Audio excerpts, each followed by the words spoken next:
Hi everyone and welcome back to my YouTube channel and welcome to this WYATT 6 video. So we've actually got a decent bit from Monday Night Raw last night. Obviously you can see it on the screen here. This is the full segment. So we just had Jey Uso and Chad Gable have a promo segment which ended in a bit of a brawl. Chad rolling out the ring as Jey Uso went for an Uso splash, and then the lights start to go out and Shatter starts to play. So Chad is looking around all confused. I don't want to play this just because copyright, but yeah, so look, the fog, which people are split on still, the fog starts to enter the ring. Jey Uso, by the way, I've never seen a man move quicker.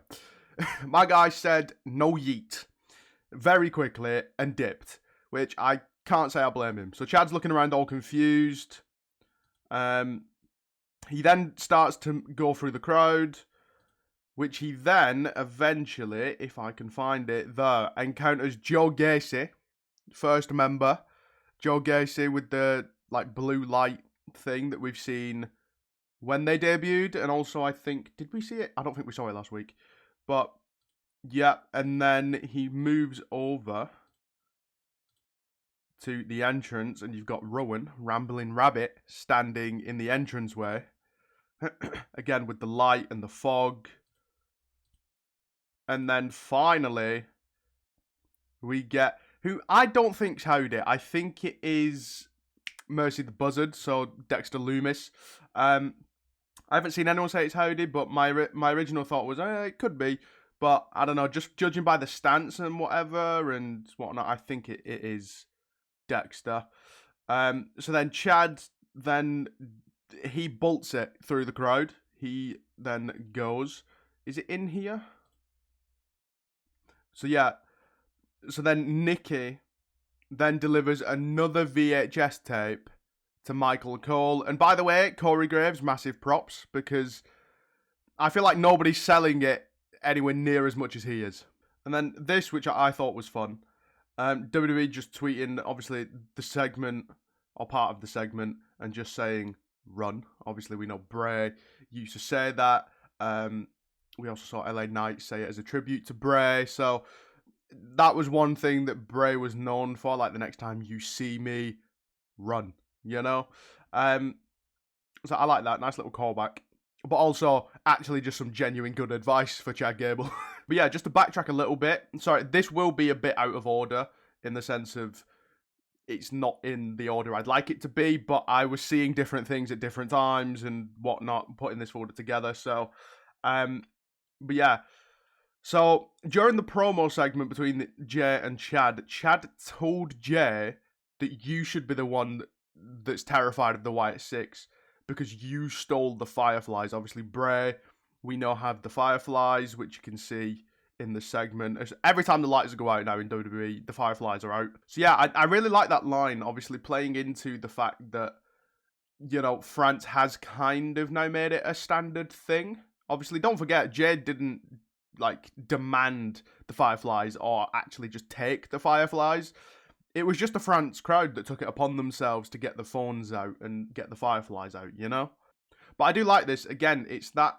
One thing I've noticed with Triple H's booking is that he does like to blur the lines between reality and fiction. Now, I know that might not make sense with this segment, but in terms of, real life, kind of. Like, Jey Uso, after... I think it was after the WYATT 6 massacre, he was backstage with Kathy Kelly, and basically he says that, he's grateful and that he knows that it's Bray looking down on him and being, a proud friend kind of thing. So yeah, it's kind of that real life aspect of, this has been a genuine concern of people of, well, Jey has stolen the fireflies, why is he not a target? But he didn't ask for them, it kind of just happened. So I don't expect Jey Uso to be a target anytime soon, at least.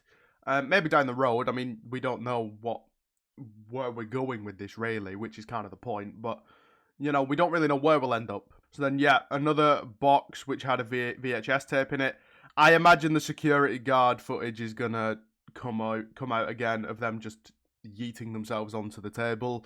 It's a bit peak, especially because you had Gacy, Dexter, and Rowan all there. I mean, hell, you could have had Nikki attack them, you know, because nobody was really looking at Nikki. You know, at least on TV, we didn't even know she was there. You know, so the crowd, the real life crowd, they need something, or else this footage is just going to keep coming, and people are not going to be best pleased about it. Which, to be honest, neither am I. I do think there should be someone that's attacking them, whether it's Howdy, whether it's Nikki, whether it's Gacy. You know, even if you just have, which I don't know if it would really fit the vibe, but even if you have someone just in a mask, it doesn't even have to be one of the actual members, but if you get someone to dress up like one of the members and then take them out, that's better. You know, it's better than just having footage of security guards just lying on the table themselves. You know? So later on in the show, we get the VHS tape played, same as last week. And it's again Bo Dallas, which I know a couple of people have been disappointed with. Not disappointed in the sense of they're not happy with it, but in the sense of like they were kind of expecting maybe Eric Rowan to have a sit-down interview with Howdy kind of thing. Or Joe Gacy, or Nikki, you know, or Dexter. But obviously we got Bo. Special implies that others are not. So Uncle Howdy asked Bo, do you think you're special? Which to then Bo replied, special implies that others are not, basically saying that I'm not better than anyone. And then this was interesting. The more that Uncle Howdy asked Bo questions, the more agitated Bo got. And then Uncle Howdy says, there you are, as if like he's seeing more of Uncle Howdy in Bo now. Like it's coming out. Like we said this last week. He seemed to revel in this. I mean, pun intended, revel in what you are. But, you know, he seems to really, like, want Bo to break, if that makes sense. Like, not break as in the sense of just emotion, but as in, like, his actions, you know? Because obviously we already know that he's broken because of Bray's passing and, you know, being forgotten by pretty much everyone, you know? So I mean, it makes sense that Uncle Howdy is kind of trying to remind Bo constantly, like, you know, you've got that in you. Like, you're just like Bray. You have this darker side, which obviously is Howdy. He sat there, you know? So this was interesting. So Howdy and Bo were talking about bringing the puppets to life. I think Howdy asks him, like, I think it's something along the lines of, do you think you brought them to life? Or something like that. I apologise. I've not got everything together. It's been a bit of a scramble getting stuff together, but yeah. So they were talking about it, and for a minute, I thought that we were maybe seeing the kind of creation arc, if that makes sense. So I thought maybe we were seeing, one, how Bo turned into Howdy, which I know doesn't really make sense because Howdy's already there and they're having this interaction. But don't forget, Bo and Howdy are the same person. So obviously, with Bo and Howdy being the same person, I thought we were seeing maybe Uncle Howdy keep pushing him and pushing him and pushing him, and then we finally see Bo just give in to the darkness kind of thing. I thought maybe that's where we were going, and then we'd see how the puppets got brought to life and how Joe Gacy and Rowan and Nikki and Dexter all got brought into this group. But at this point, they've already debuted. They've already become a family because they're already talking about that. So I'm kind of confused on where the direction with this is going, to be honest. I'm here for it. Like, I'm thoroughly invested. But I don't know. Like, I for a split second thought that maybe we were seeing the journey into how they all came together, you know? But that doesn't seem to be the case because where these vignettes took place, they might not have actually been filmed like this, but the order that these vignettes have been filmed is that it is supposed to take place after they have debuted. They've done the massacre, they've done Nightbird, and they're now here, you know? This was interesting. They must pay for their sins. So he talks about false prophets. Obviously, you might remember during Nightbird, we got a diary entry or a journal entry saying about false prophets. I can't remember it off the top of my head, but saying about false prophets and stuff like that. That got a mention. And I believe that is aimed at Chad, because he goes on to say about family and how, you know, he's exploiting his family, not in a good way kind of thing. And yeah, and then he says they must pay for their sins. Obviously, now more than ever, Bo is all about family. Not just with the WYATT Six as in creating a new family, but in real life, you know? I imagine that losing Bray has brought them all closer together and appreciate each other a bit more. You know what I mean? Because I know I've gone through that. You know, when you lose someone in your family, obviously you never expect it. So for me, it brings that new appreciation to the people that are still around. So this was very interesting. I was destined to do this. We've become a family. So that was Bo saying that to Howdy. I think it's interesting just because I feel like he's now saying that I finally know what I'm supposed to do. You know, obviously none of us expected to lose Bray, so I think that happening has opened Bo's eyes and saying, well, maybe it is the universe telling me that like I'm supposed to do this. Like I am born for this. Don't forget, Bo and Wyndham Bray were always into the horror things, you know, anything horror they were into. So, and we know that from the documentary, obviously Bray's documentary. And I mean, look, being around Bray, I would imagine with the amount of ideas that guy had, I'm not surprised that Bo has picked up some of these ideas and been kind of, I don't think infected is the right word, but you know what I mean? Infected and like, you know what I mean? Developed this characteristic of having these ideas as well and like being this creative and having all these wacky ideas that they could do. I mean, look at Nightbird. You know, that was done excellently. You know, that was impeccable. So, I mean, it's no surprise that being around Bray, being how close Bo and Bray were, that Bo would eventually kind of come into the fold. And he did when he first became Uncle Howdy, you know. Obviously, that version of Howdy was nothing like this Uncle Howdy. This Uncle Howdy scares the living Christ out of me, you know. Whereas the other Howdy was kind of just like, okay, well, he looks a bit creepy, but I mean, seen worse down at the local park. So, the tweet here saying the visuals from BWA Matt. It's talking about at times we'd have just Bo visible on screen, and at times we'd have just Howdy, and then we'd have them overlapped. Basically, I think it's WWE just letting the casuals know, like, these two are the same person, kind of thing. So, obviously, we know that. If you followed Nightbird, then we already knew that. If you've seen the documentary, we already knew that. But, yeah, just the visuals. Like, look, even just having this again is crazy. Obviously, still in the Firefly Funhouse, which there is an interesting thing, actually. Let me see if I can find it. Because there's a part of this, there's light at the back of the door, or like coming through the door frame, which I thought was very interesting because, one, there's always the theme of the door, whether it's with Bray, whether it's with the WYATT Six. Also, they've switched around here.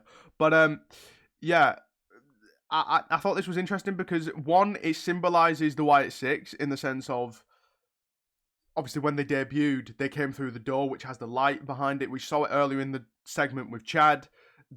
All the members were in front of this light to make them look like a silhouette.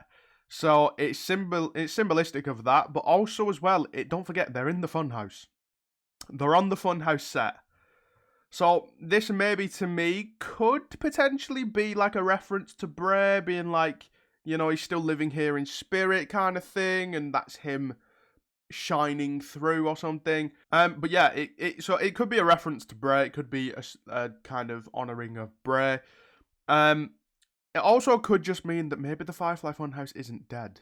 Obviously, we know that the Funhouse was in Bray's head, right? So they obviously had to make a set so that the episodes could be filmed and stuff. So I think that maybe this is hinting that, like, maybe it's that idea of Bray's creations will always live on kind of thing. Because, I mean, obviously, Uncle Howdy, the character, I think we said this in the last video, Uncle Howdy is a Bray Wyatt creation. You know, Bo Dallas did not come up with Uncle Howdy. Bray Wyatt did. So I don't know. There's a few meanings that this could be. People probably have their theories. I do like the idea of that maybe... I like both of what I said. I do like the idea of maybe the Funhouse isn't dead. Maybe it's because Bray's creations always live on, and the Funhouse will always live on kind of thing. And maybe it is also a tribute to Bray. You know, with the light coming through, maybe he is the shining light of the fun. You know what I mean? So, but yeah, this was interesting. So, Bo saying at some point, "I am the voice of the reckoning," and Howdy saying, "I am the reckoning." It's again this idea of like they're the same person, but they do very different things. So as Bo has literally just said, I'm the voice of reckoning. So he does the talking, if you will, and then when needed, Howdy will actually take action and will actually do the massacre, for example, and whatnot. Which could actually explain why in Nightbird we never got a clear look at Howdy. At least not that I'm remembering. We never got an actual clear picture of Uncle Howdy. But we did see what we believe to be Bo's smile at some point. But yeah, so again, I think it's just this idea of like, they're trying to differentiate them and basically say like, again, kind of how Bray and the Fiend were. So Bray was the voice, he did the talking, right? Because you can't really have a character like the Fiend, for example, come out and cut a regular promo. You know, with the mask on and trying to talk and whatever. It takes away from the character, right? It makes them less menacing, if you will, and less terrifying.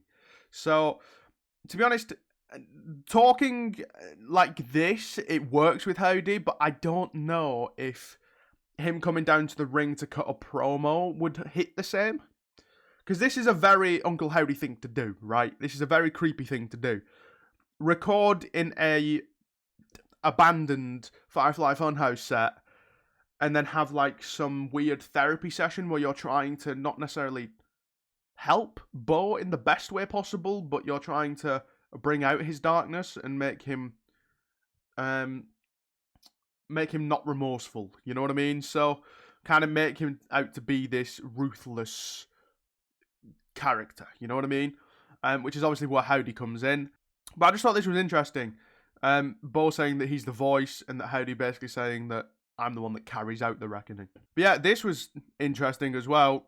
Bray Wyatt apparently in 2015 in a promo said, "I am no one," and then obviously now 2024, Howdy and Bo saying, "I'm nobody, I'm all of us," and yeah, it's a nice little callback. You know, I mean, look, not everything is going to go back to Bray. You know what I mean? I know people did have some concerns that maybe we're looking too much into it and relating too much to Bray. Like, this is also its own thing. But it is nice. Like, you know, at the end of the day, they are doing this to finish the story that Bray Wyatt was telling. So, I do like these little callbacks. So this was quite early on in the tape, but how much longer are we going to be here? So, Bo, at the start of the tape, and it's at the start of the therapy session, is very much uncomfortable. Like, he doesn't want to be there. That's very apparent. Howdy is just relaxed and just, you know, being him, you know? Whereas Bo seems agitated. He seems uncomfortable that he's there. And obviously, Howdy, I mean, last week did ask direct, like, how did it feel after you lost your brother? So, I mean, Howdy's been very direct, and obviously it's hard for Bo to talk about this stuff, right? Even though it happened however many months ago, you know, it's still hard. You never get over it, you know? So, I don't know, but again, Howdy seemed to feed off of Bo getting more and more angry, more agitated, and more annoyed that people had forgot about him and forgot about the rest of them. And then Howdy then says, well, there you are, you know, kind of trying to... It's again, going back to the QR codes, the remember who you are stuff, like... Uncle Howdy is trying to get Bo to remember who he is. Which, looking at Bo's career, actually doesn't make too much sense. Because, I mean, ever since Bo has been in WWE, he's been this kind of... I mean, I said it in the last video, he was kind of, in the most respectful way possible, he was a meme gimmick, right? He was a jobber, you know? In NXT, he was kind of over a little bit, but when he got to the main roster, I mean, what? He did the whole Bo Leave thing. Then he ended up with Curtis Axel in the B team. I think he ended up with Slater and all that in the Outcasts. Like, he's never done anything of note, if that makes sense. You know what I mean? So, kind of doesn't make sense to be like, well, remember who you are, but maybe it's because it's on a more personal level in the sense of, you know, remember who you are when you were with Bray kind of thing. Again, into the whole horror stuff and like having these wacky ideas of like stuff they could do and all of that. Maybe that's where they're going with that, but I'm not entirely sure. So yeah, this was the false prophets line. So false prophets belittling their family for their own gain. It's disgusting. They must pay for their sins, which seems to be at Chad. I saw a few people say that maybe it's at Jay, but Jay's situation is completely different. Because Jay was the one being manipulated and being exploited and being used by Roman. And then he got out. He stood up for himself and he got out, right? Whereas this dynamic is completely different because Chad has now become bitter that he can't win the IC title. So he's taken it out on Otis, Maxine, and Tozawa, right? He's just, for a lack of better words, he's abusing them. You know, he's manipulating them. He's using them. You know, he's the one exploiting Otis and Maxine and Tozawa for his own gain. I mean, we saw it in the matches for the IC title. You know, he's trying to get Otis to attack Sammy and all of this and try and basically gift him the championship. So, yeah, that I think is pretty much now nailed on that it's about Chad. Obviously, they've targeted Chad in the past couple of weeks. I think it's pretty much confirmed at this point. But yeah, this was a segment later on in the show. So Chad finds Otis in catering and he says, see that new WYATT video? I swear they're talking about me. And Otis basically says, listen, it's your problem. You know, you've treated us like this. You've dug your own grave. Now you've kind of got to deal with it, you know? But yeah, this was interesting. So, apparently, people are thinking that maybe this is Mercy the Buzzard, which I kind of see it. Like, I kind of see an eye there and an eye there. And maybe a mouth, kind of like reptilian mouth kind of thing. But at the same time, they're in catering. It could just be a cake. Like, as stupid as it sounds, because to me, it looks like this is like a container. So it's like maybe baked goods that are in there. I don't know. I definitely see it, though. I see what people are talking about. But I don't know. So, I mean, wrestling days. Shout out wrestling days. So thoughts, is this the Mercy puppet? I'm leaning to no, to be honest. I think I'm leaning closer to no. Just because, I mean, I see it. I see what people are saying. But also could just be, it could just be a bit of cake, you know? Also, I swear, is this the guy that has been, didn't he get RKO'd on Friday? And wasn't he a part of the massacre? Or is this a different guy? He looks kind of similar. But anyway, yeah, so final thing, if you Google anything, this coming from Mika Rotunda, who is Bo Dallas's and Bray Wyatt's sister. If you Google anything, I'd pray it's Jeremiah 18. Read the entire passage, if you will, because this is what he would want. All right, so this is the only way I can get it to fit on the screen, so I am still here. But this is the word that came to Jeremiah from the Lord. Go down to the potter's house. So I don't think I've actually mentioned this, but they talk about like a potter and like molding clay or something. So this is the context. This is the word that came to Jeremiah from the Lord. Go down to the potter's house, and there I will give you my message. So I went down to the potter's house, and I saw him working at the wheel. But the pot he was shaping from the clay was marred in his hands, so the potter formed it into another pot, shaping it as seemed best to him. Then the word of the Lord came to me. He said, can I not do with you, Israel, as this potter does? Declares the Lord. Like clay in the hand of the potter, so are you in my hand, Israel?